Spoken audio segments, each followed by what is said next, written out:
Hello, guys. Hi. My name is Romeo. I'm here with Greg, who is just connecting now, Hi. slowly. Hi. Um, Welcome to the growth marketing, actually growth webinars that we are having here in Man Digital every 2 weeks. It's a great pleasure to have my friend Greg, who is a great person that I met a long time back in a startup acceleration program from Google. We met in Bucharest, as far as I know. Yes, I Uh, remember. You told me one secret about Bucharest, but I won't share it here. exactly, good, good. And the thing is that usually Greg puts the questions because Greg is one of the most famous tech podcasters in Poland.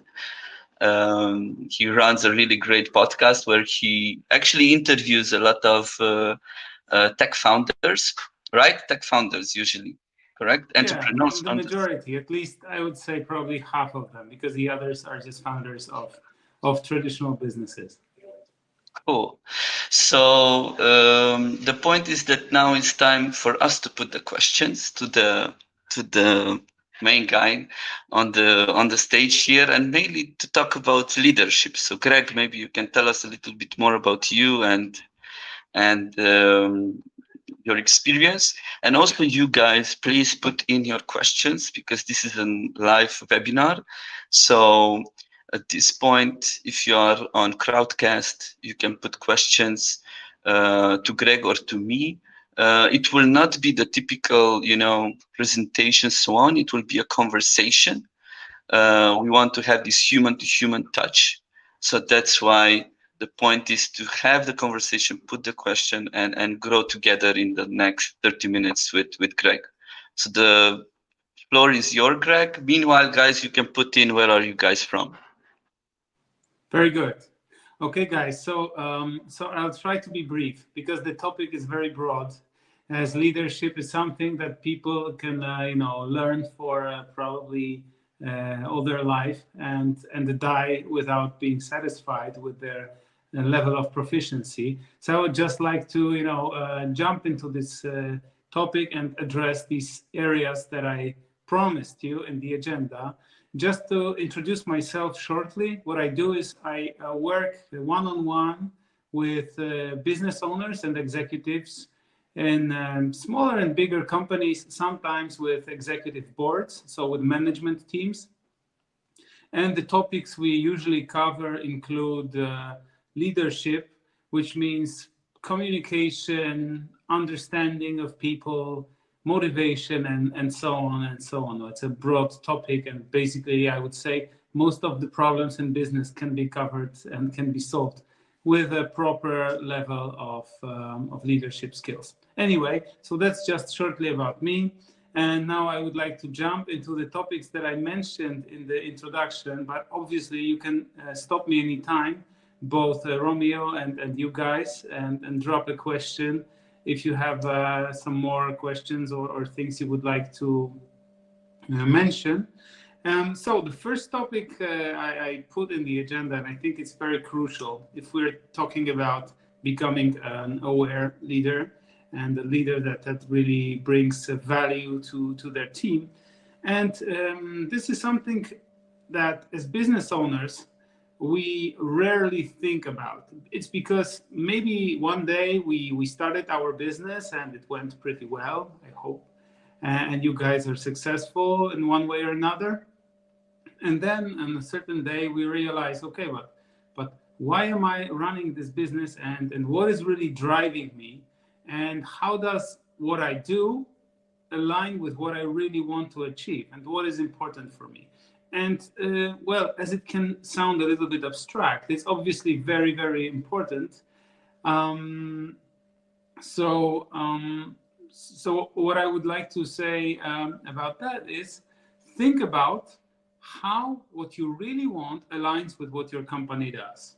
So, for example, if the most important thing in your life is spending time with your family and I don't know, painting, well, then maybe um, running a tech company can be not very in line with what you really want to do. And then you should readjust the way you run the company so it doesn't involve so much of your time, and provide part of the leadership and part of the management to somebody else, so you can focus on what is really important to you. So the thing what I would recommend you doing is like a value check exercise, and you can do it with a person you trust, with somebody close, maybe your partner or your business partner or whoever, your best friend.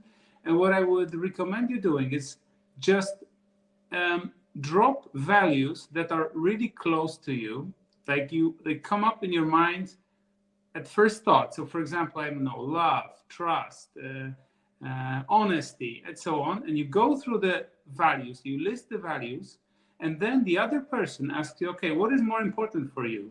I don't know, money or love? And then you say, okay, maybe love. Okay, and what is more important, love or success? And so on and so on. In the end, you end up with a list of probably 5 to 10 values that are on top, and you look at these values and you think, okay, now I see what are the driving forces of my life, what I really want to achieve. Maybe it's freedom, maybe it's something else.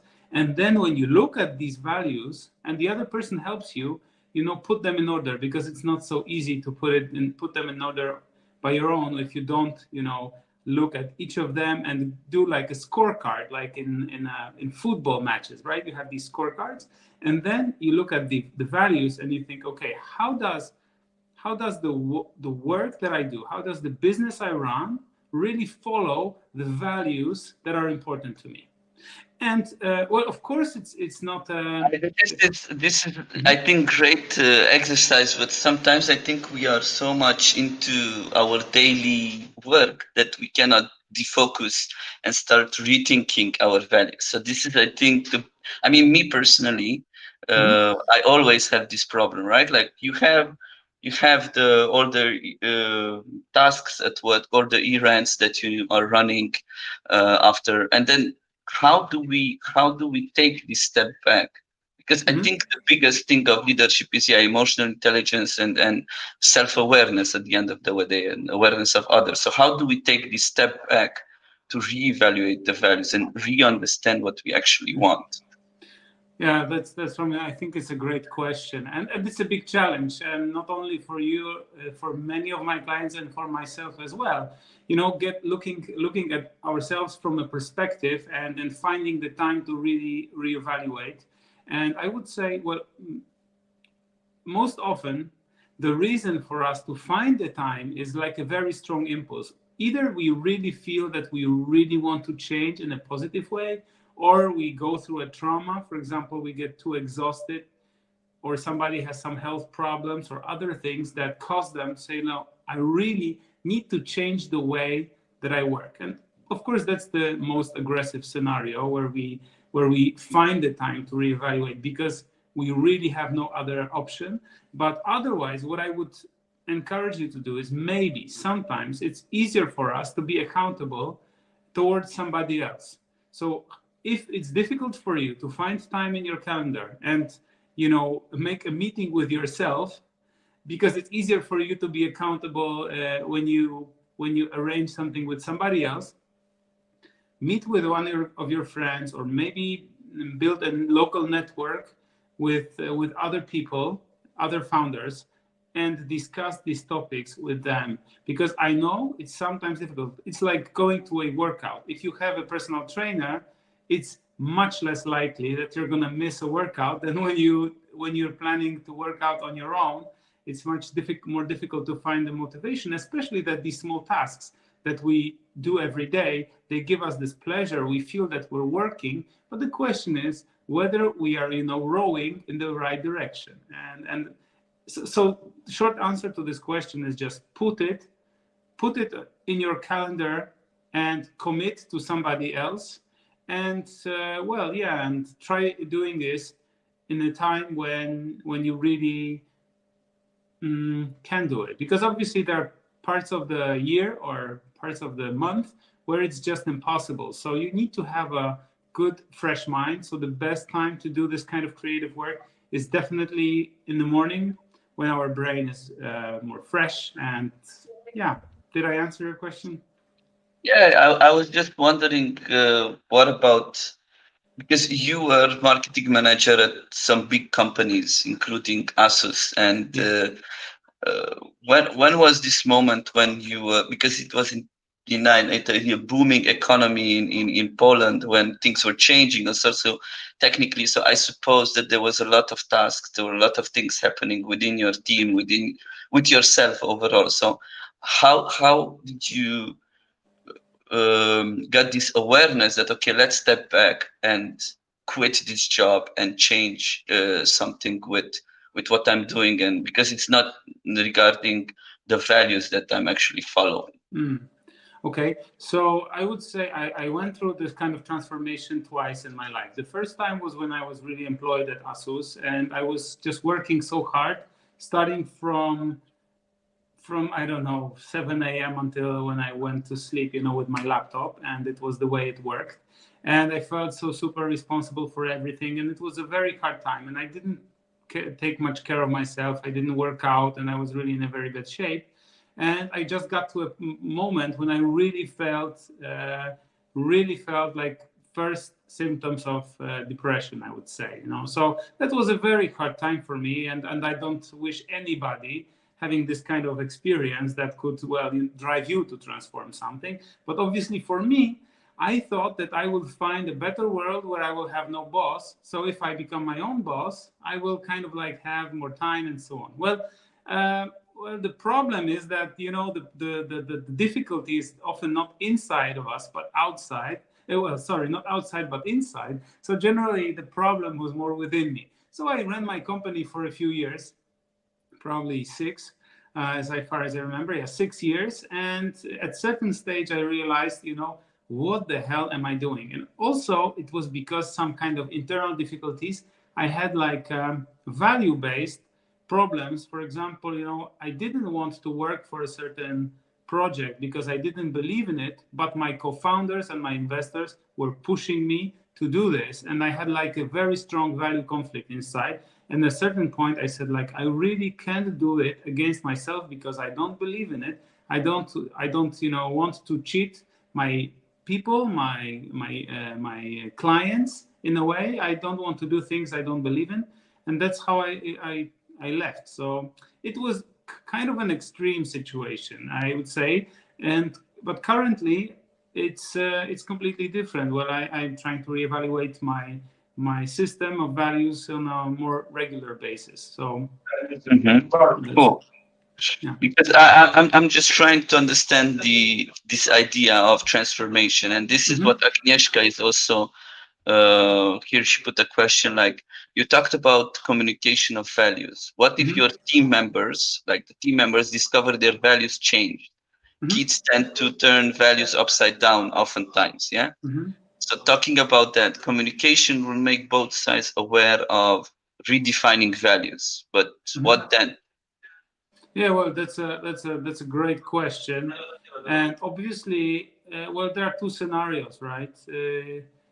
First scenario is to discuss and find time to get a better understanding of what is really important to your team members. And often we assume more than check. So we assume what they need, but we don't check it literally. And obviously, in order to have a true conversation, we need to build this kind of like a sphere of trust that will make people really tell us what they really think, not what they want us to think that they think, right? And because they are scared or so on. So this is a part of a big challenge, how to build Mhm. this trust circle and so on. But obviously, if we build it, then people will be very open with us about what they're changing, we'll say, values, or they're changing needs and so on.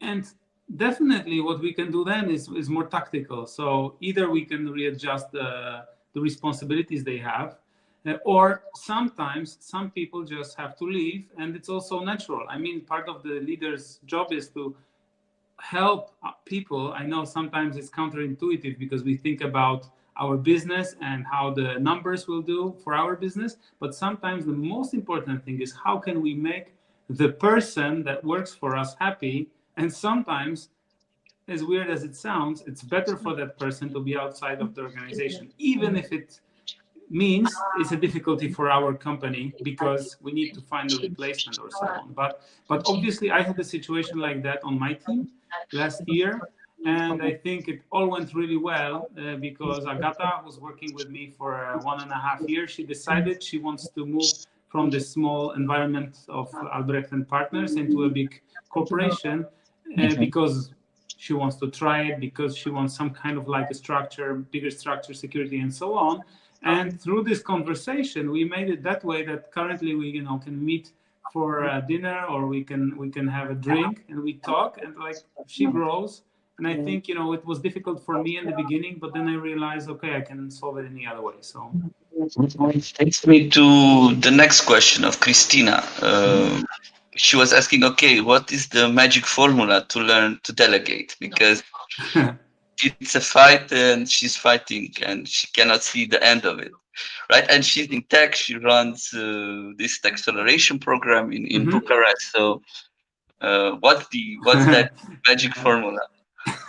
That's difficult because probably it's the case of being somehow a control freak. So we have this weird belief that the things that we do are better when we do it than when other people do it, which is obviously impossible because in the long term, our capacity is limited. And when we don't let other people do things, maybe 90% of the quality that we do it, 80-90% of the quality that we do it, our capacity will be limited. If we have 3 people doing something at 70%, it's already more than we would have done ourselves. And then I would say the positive motivation for delegating is to find out that maybe I can learn something new. Maybe I can start doing things in the other way. And obviously, sometimes we don't delegate, it's because of the fear that we would have to redesign the way we work. So we will have to find new things to do that we haven't been doing before because, we are very used to the things that we are good at. But delegating will cause us a problem because we have to start doing new things we are not so good at. We need to find out what new things we can do, right? So that's from our internal perspective. From the team perspective, I would say, it's just a matter of making these small steps. So kind of selecting the small projects and controlling the potential failure level. I can really empathize with that problem because I had big problems delegating in my previous companies. And I think the thing is really thinking what's the worst case scenario and whether I want to invest this time today, put some more time and effort in training the other person and delegating to that other person. So in the future, I save this time, or each time I want to put my time, in solving this kind of problem. And it's a matter of looking at your life from a perspective, because whenever you don't delegate, you add more time, more work for yourself. And as time is the most limited resource, that's the only way you can basically get, save your most important resources by giving to others. Except, of course, there is another thing that obviously people want to be given responsibility, because I often hear that, oh, my team doesn't want to take responsibility. And usually it's because the manager doesn't want to give the responsibility. So it's because either they are scared that they will fail and they will be fired, so there is no trust, or their manager, instead of giving them space to create solutions and taking responsibility, comes and puts the finger and says, like, do it like this, do it like that. And this is not delegating. This is maybe managing a production line in the early 20th century. Yeah. So that would be my answer to the question about delegating. And then we have some other topics on the agenda. So I don't know what's the... Go on. It was just questions about it. Okay. So there is like the second part is the unwinding project. So how to take care of well-being. And obviously that's a topic we could talk for hours about. So the most important things I would emphasize is first, that our head our head is very important, but our body is not only there to move our head from one meeting to another. You know, our body is like the most tangible part of ourselves, and we often forget about it. So, you know, what I see many people doing is that they think that they will avoid working out, they will avoid, you know, drinking water, which is very important,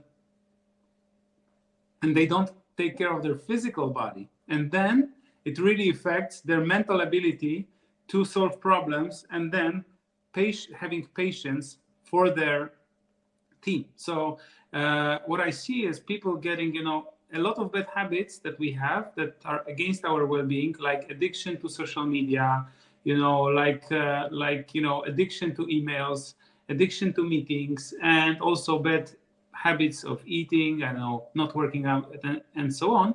They all cause the problem that people in the end are not in a good physical state and mental state to be a good leader. So, you know, it's if somebody thinks that like going to work out, or I don't know, taking a meditating or taking a nap, sleeping 8 hours, it's not worth it because I have work to do. So think about that. Really, if you invest your time in these things, you will work much more efficiently, and also your patience level will be much higher. That will let you be a better leader. There is a question? I don't hear you. No, still? Okay. Now. So there is a question from Tomasz about how to get people out of their comfort zone.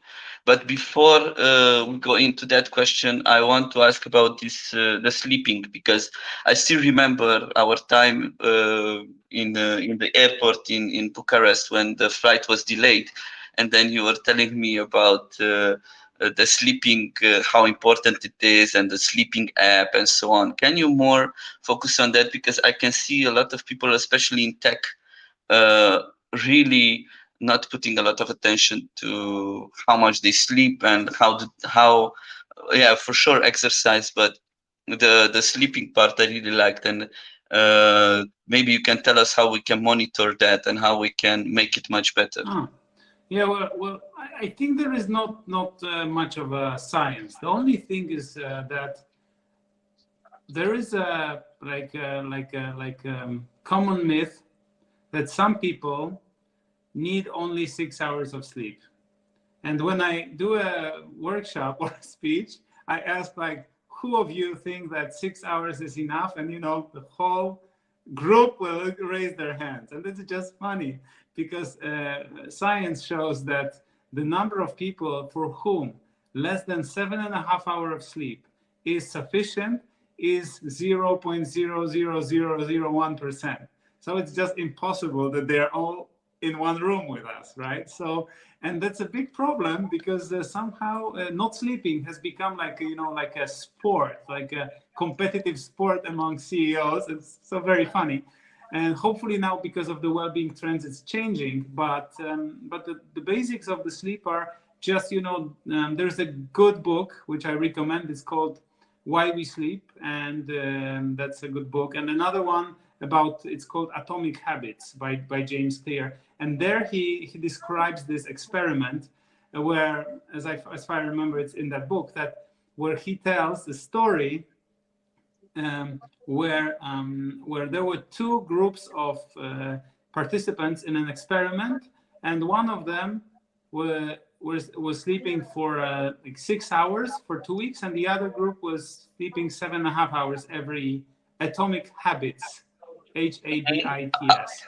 I will put it in the chat. Don't worry. So and you know, and they did tests before and after, mental and physical tests. And what is very important, after 2 weeks, they asked those people who slept only 6 hours, how do you guys feel? And they said, perfect. And they asked the other ones, how do you feel? Perfect. But then they ran the tests, and people who slept 6 hours were 30% less effective on mental tasks and on physical tasks than the ones that slept 7.5 hours.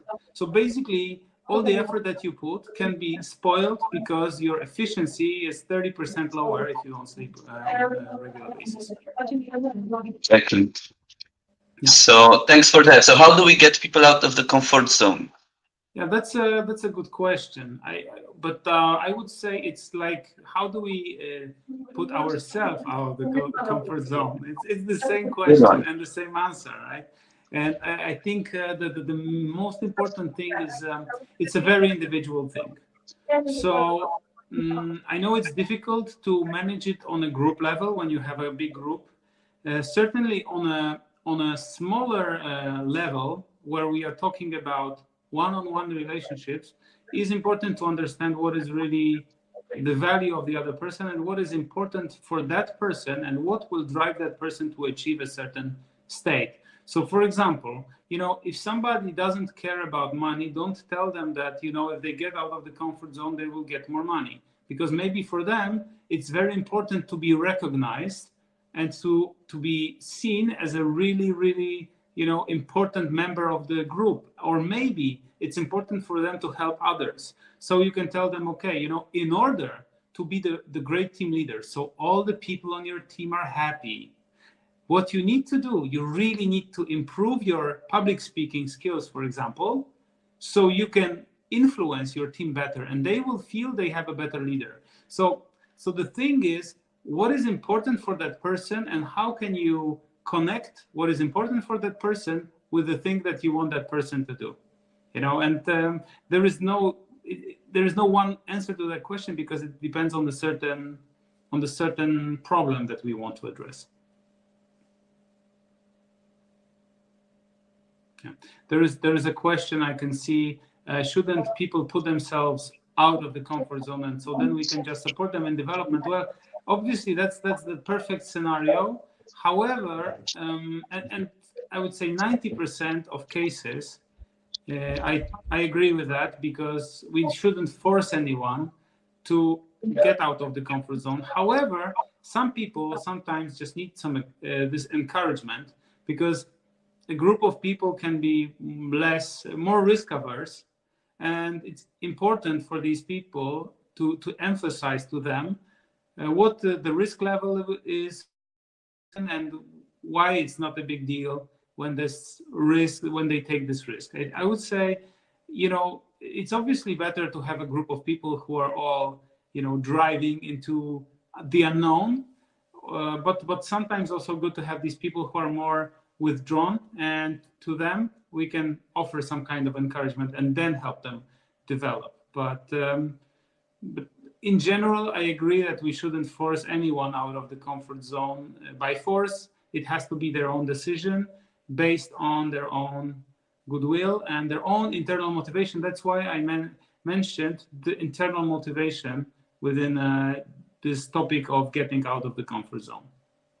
And I think we can move on to the motivation part because this is a big one, especially for tech companies and in such a changing world where we are going from task to task. We get a lot of no's, and then sometimes we take it way too personally, and then we cannot grow. So how we can build that self motivation? Yeah. The self-motivation. Well, I would say the motivation is usually there. And the thing is how we kill the motivation. And what we can do to kill the motivation is, first of all, do not pay attention and do not find time to interact with our team members, to provide them with help, and to figure out some early symptoms of an issue. So I would say that lack of motivation starts usually with a very small thing. So, for example, your team member comes to you and asks you to, I don't know, brings an idea. For example, I would like to do it differently. And because you're very busy, you don't pay attention to it, or you say maybe tomorrow, or whatever else can help happen, right? Or maybe the other time we'll talk about it. for that person, maybe it was a very, very important moment, and she was very scared to come to you and share their idea, and maybe it was a very important idea to them. But from your perspective, you could have treated that person at this moment that is just, bugging you, and it's disturbing your peace because you're busy working. So obviously nobody is perfect in this, but I would say that conversation is super important to keep this motivation.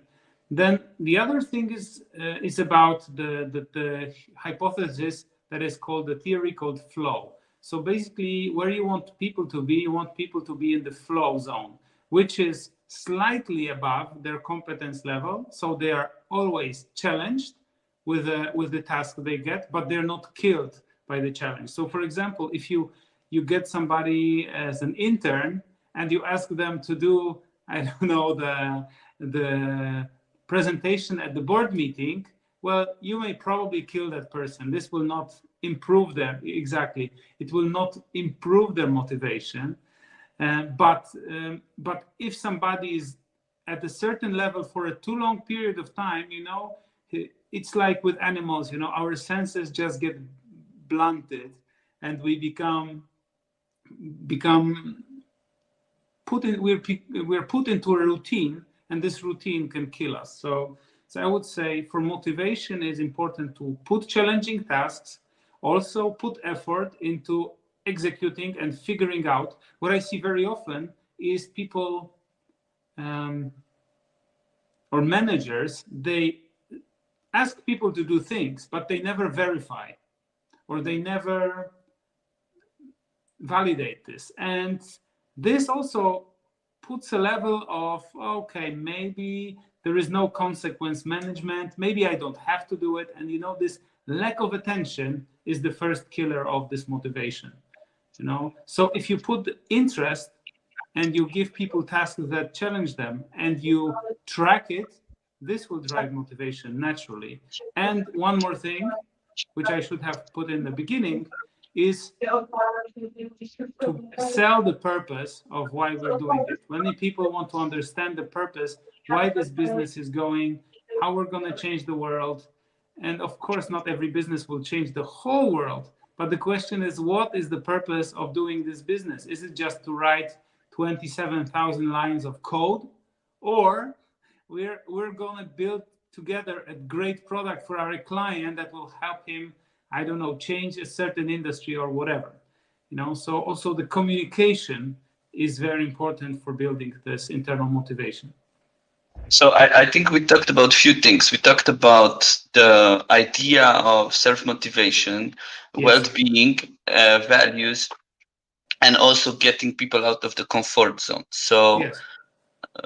Also when I was reading also the book from Mihai Csikszentmihalyi, The Flow, and the idea is that, yes, we want people to be in the flow, but as you said, sometimes we could destroy this. And then this takes me to the question that Grzegorz has, because if you're not in the flow, you can go on the other side where you are burning out. Yeah, like you're trying to too much. Yeah, but you're overwhelmed with information. It's very new for you. You don't know where to get started from. You don't have a mentor or a coach that can give you. So how to notice and prevent the people from this burnout? Yeah, that's the question that Grzegorz has also. No, I think it's an amazing question, because obviously if you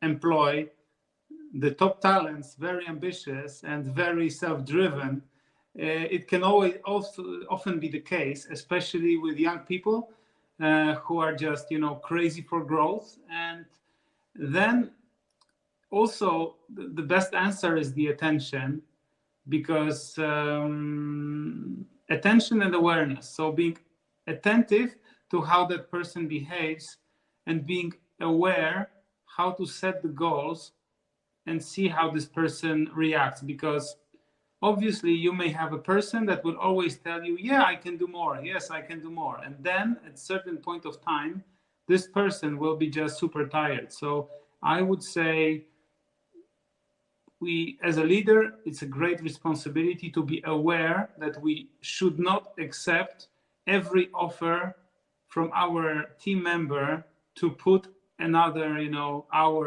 into work, because this exactly can end up in a complete burnout. And obviously there is not one single clear trick that you can solve this, how to avoid this burnout, because it's not only about team, it's also about us. I would say that business leaders are the ones who are very very close to burnout very often, because they want to achieve more and they work so much and they're so emotionally involved and so on. So getting to the point where we can where we feel this discomfort, or we see somebody maybe burning too fast, is helping this person reduce tasks. And this, I would say, applies both to us and to our team members, because what I see is that very often we think, okay, I have to do this and this new thing and this new thing and this new thing, and we behave as if our resources were unlimited. But the problem is that actually our resources are more and more limited, especially with time, as we age, as with the complexity of the business grows. What we should do, we should make our days even more simple and the list of tasks even shorter. So what I would encourage you to do with a person that is too ambitious, that can burn out, is work with that person intently on their not to do list. So set the clear goal, that's one thing, and help them define the most important tasks, but also bring a not to do list, so you help them manage their time.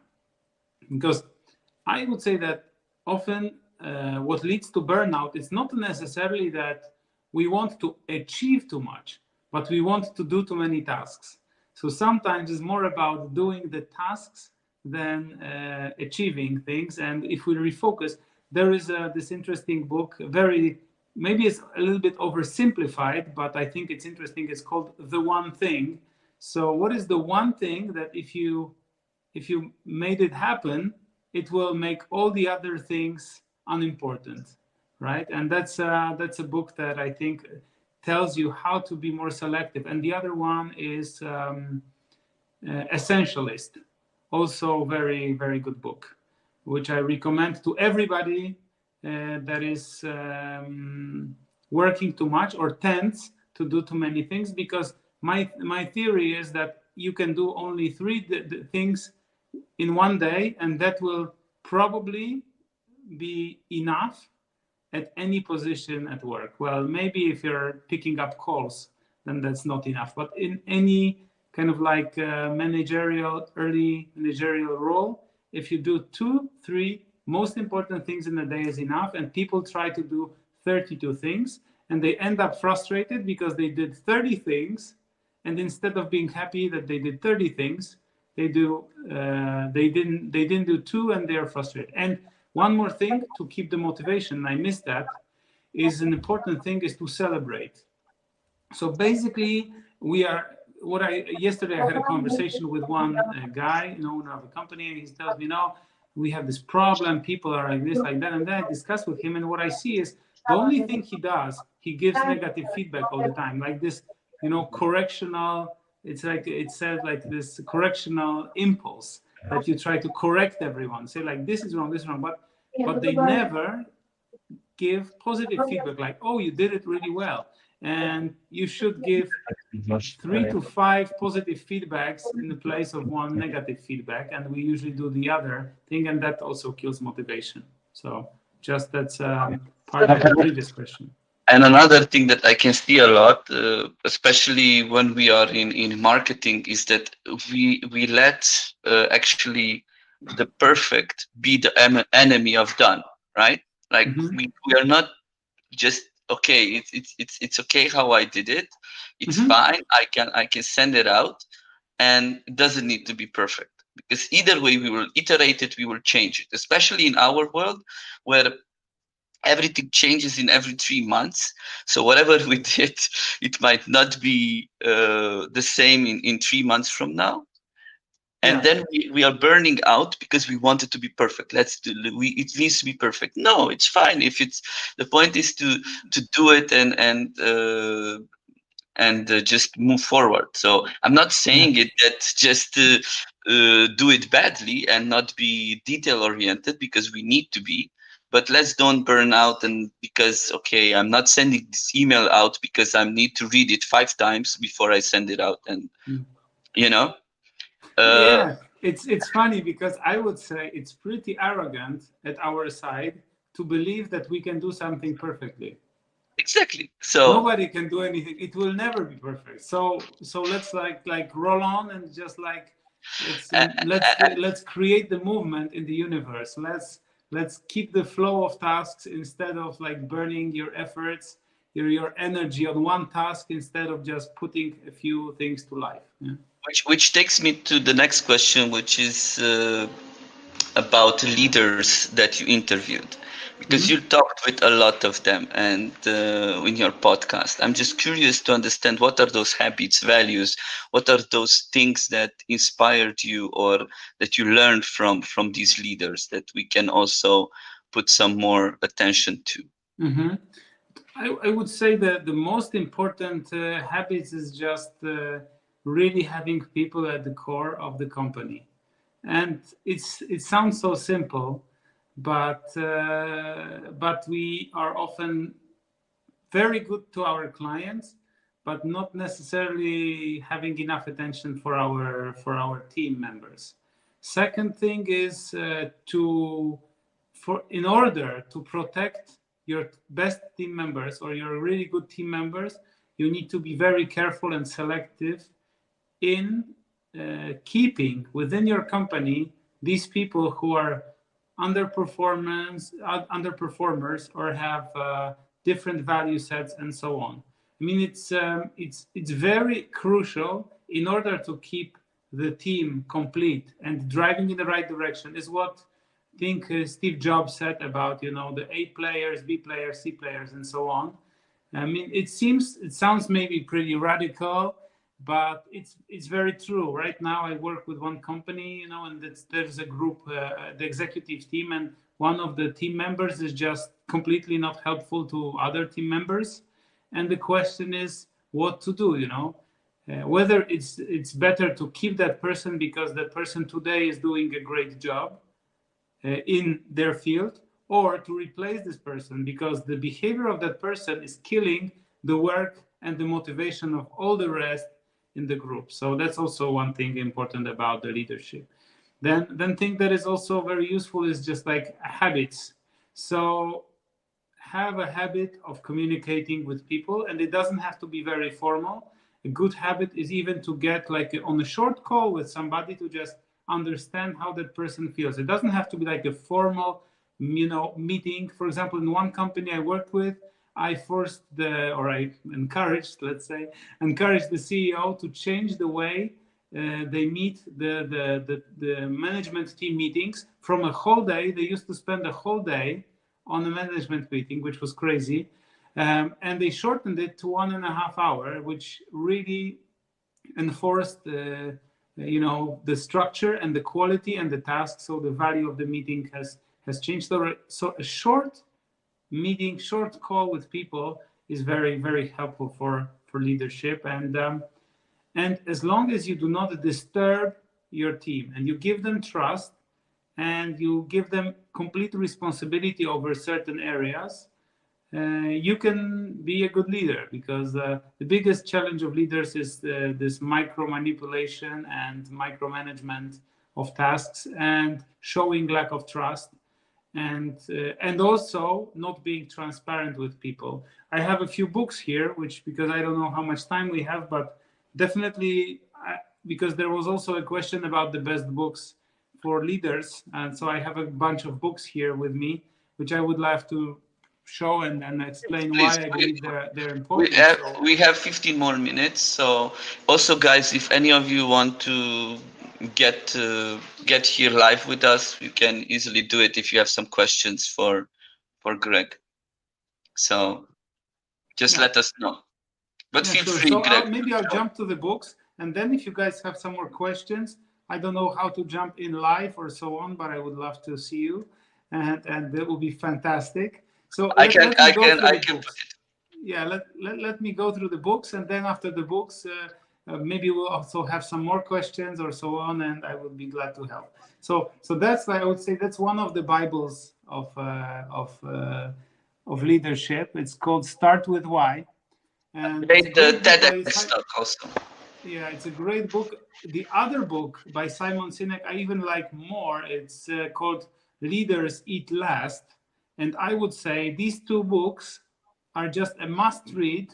It's a high level it's a high level type of book which won't give you like maybe very tactical tips on how to be a better leader, but it will bring you a much better understanding of the psychology that goes behind people's motivation.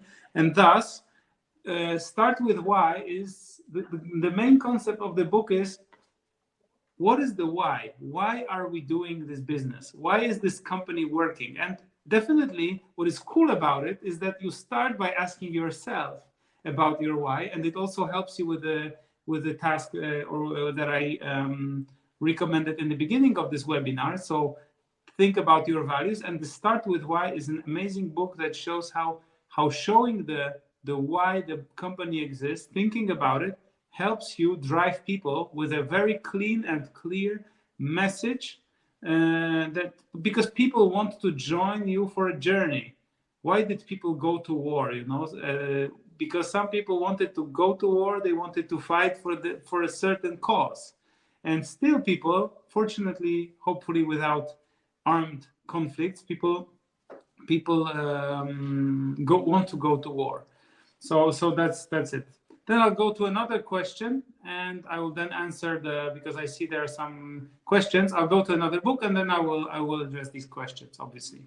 Okay. The other book, which is very interesting, is called Dare to Lead by Brené Brown, and it's really important. To understand the first word dare.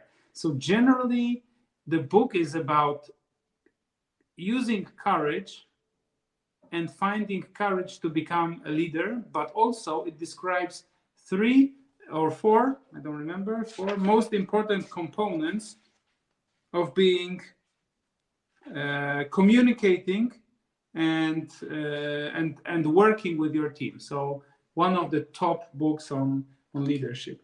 Then a more tactical book, which I love, and that will be well. I have one more, but the three books, and that's one of my favorite tactical books. That was recommended to me, by the way, by the CEO of Evernote. You probably know this. I had a workshop with him last year, I think. Yes, and this book is called Radical Candor, and it's a framework of non-violent but direct communication with people. Because basically, Kim Scott shows that there are two types of behaviors that we employ.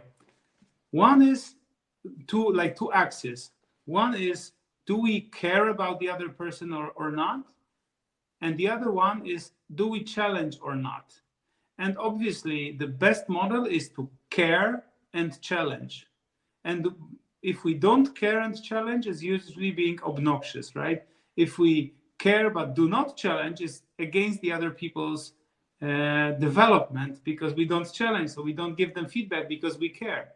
And sometimes we just don't care and don't give feedback, and this is just being completely not working with your team at all.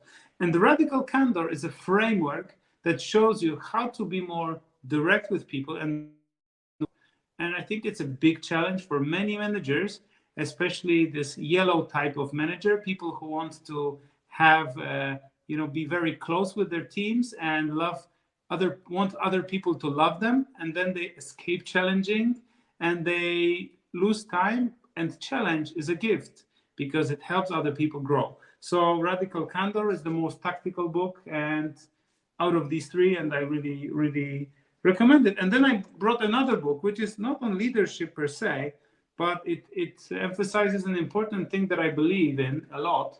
And it's a book by Adam Grant. He's also a great researcher and wrote a few great books. Give and take. So generally, it's a good encouragement, maybe also for your team members, why it's worth giving more to others, and it doesn't mean money or whatever, giving your time or your attention to others, and why it really pays off. So those are the three books, and the fourth as an additional that will really help any leader, you know, succeed. Thanks a lot. Thanks a lot. I put it in the Blinkist so you can have a look at the short version. And what I saw at you that you're using the paper, yeah, not the Kindle type. It's good to Paper just is good. feel And them. also, guys, if you want to find more books, you can follow me on Goodreads, because I try to update it almost live. So you can find the books that I read and my reviews, and you can probably find some interesting inspiration. For me, Goodreads is a great tool for finding new interesting books on certain topics, because I follow a bunch of people, and it's very, very helpful. Okay, so we can drop that in the chat later. Yeah. Grzegorz has a question. It's regarding public speaking, and like, what are the other tangible skills that you think good leaders should have to or learn besides?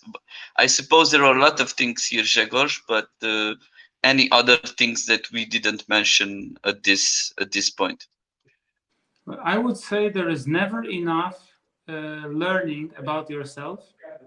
So the better you get about understanding yourself, the better you understand people's psychology, the better leader you become, and the more mindful, the more here and now you are, the better leader you are. So I would say that working on your soft skills and building curiosity for other people will be the best way to become a good leader. I mentioned public speaking because I think public speaking and generally good communication skills are super helpful.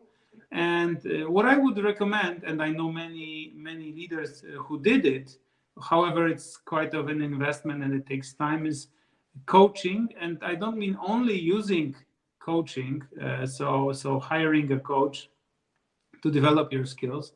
And by the way, if you want, I'm also available.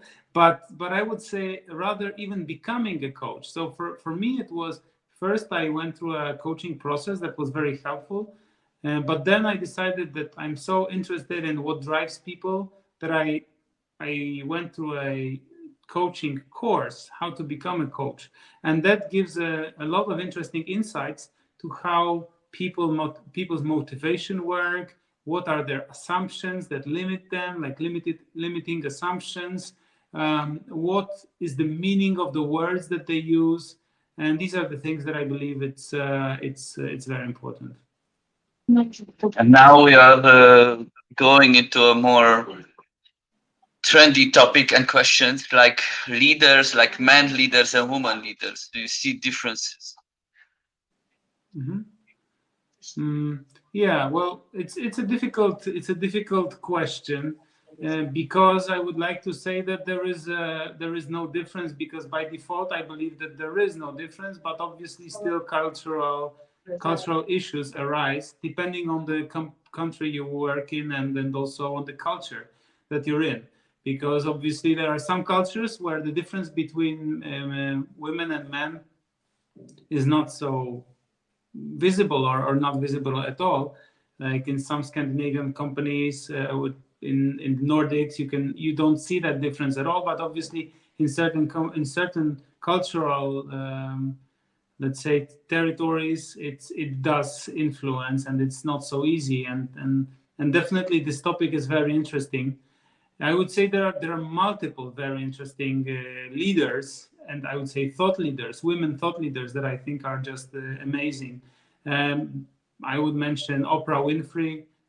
It's a very, very inspiring leader. But even you can see, two out of the books that I suggested. Brené Brown, amazing person, and also Sheryl Sandberg, who wrote, by the way, who also recommended this book here by Kim Scott. She's also a woman. So there are multiple role models all around, and also interesting organizations that support women leadership, because we we or women in certain cultures can be in a more difficult position because of the upbringing, I would say, that can naturally in the beginning limit their self-awareness or self-confidence mostly. Sorry. But So yeah. Mhm. we have 5 more minutes, and I would like to finish with the future in mind, Okay. because I would like to understand what do you think are the main challenges of future leaders, especially with the generation, like the generation changing so fast, and having the millennials and the generation Y and the baby boomers, so on. So how do you see the future in behavior change? Like how would leaders need to change so we can adapt to the new generations? Well, obviously, what is important for the future, from my perspective, is developing flexibility in understanding differences between different people. And it's not very easy, but this is the only way to survive. Secondly, I would say it's important to have a broad understanding, keep a broad understanding of how the world changes in general. So do not stick only to business, but also try to understand the broader contextual, let's say, perspective of how the world changes to better understand the people within. Also, I would say empower the diversity within your teams, which not only means men, women, but also different generations and different cultures. Because the more diverse the company is, the more bulletproof it becomes, because the changes will not affect them so strongly. And the positive thing is that I strongly believe that leadership is becoming more and more important today. So the people who put more effort into that area will have a bigger ability to succeed.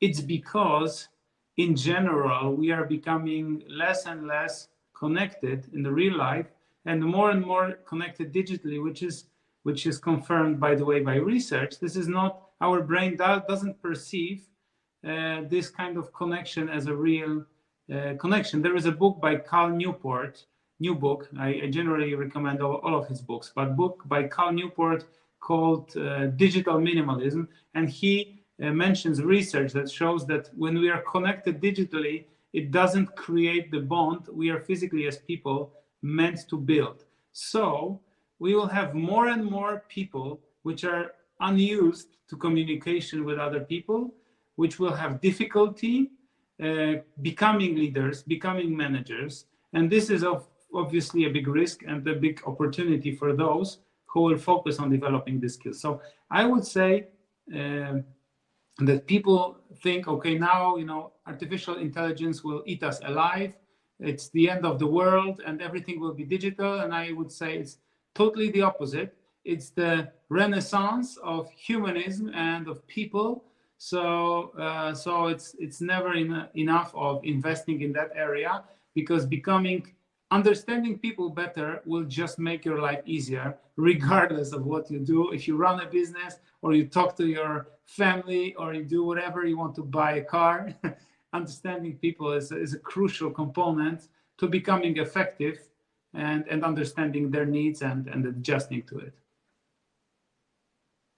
Thanks a lot, guys. Thanks a lot, Greg, for all this. This is great. We will put all the video up. Also, you can come back to Crowdcast, just go into the questions and jump directly into each and every question. Also, we will follow up with an email, so you have all the books, you have all the things. And how would people be able to contact you, Greg, if they need Oh, you can more? you can email me anytime. Ask at gregalbrecht.io. or you can contact me on LinkedIn, Facebook, even Instagram. I'm a newcomer to Instagram, but whatever you like, you can connect, and I would be glad to help.